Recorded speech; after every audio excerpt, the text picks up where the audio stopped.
शुभ सकाळ मंडळी, गुड मॉर्निंग. नवीन दिवसाची नवीन सुरुवात. थंडी तर इतकी भयानक आहे की सकाळी अजिबात बाहेर निघायची इच्छा होत नाही. मी 2-3 दिवस फिरायला नाही गेली थंडीमुळे, पण म्हटलं आळस करून चालणार नाही. मग तिसऱ्या दिवशी काय मी गेली फिरायला, फिरून वगैरे आली आणि सडा वगैरे टाकला अंगणामध्ये आणि परत दुसऱ्या साईडला फिरायला गेली, फुलं वगैरे आणायला तिकडून.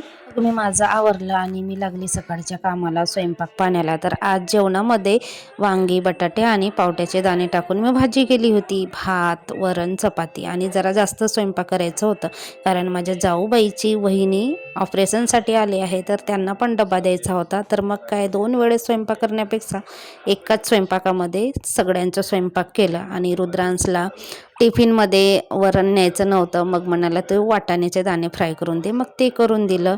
रुद्रांशचे पप्पा अजून झोपलेलेच आहेत आणि तसं बघितलं तर माणसांचं चांगलं असते, त्यांचं जे काम आहे ते करतात, घरातल्या कामाशी अजिबात लेणं घेणं नाही. पण प्रत्येकच तसं असते असं नाही.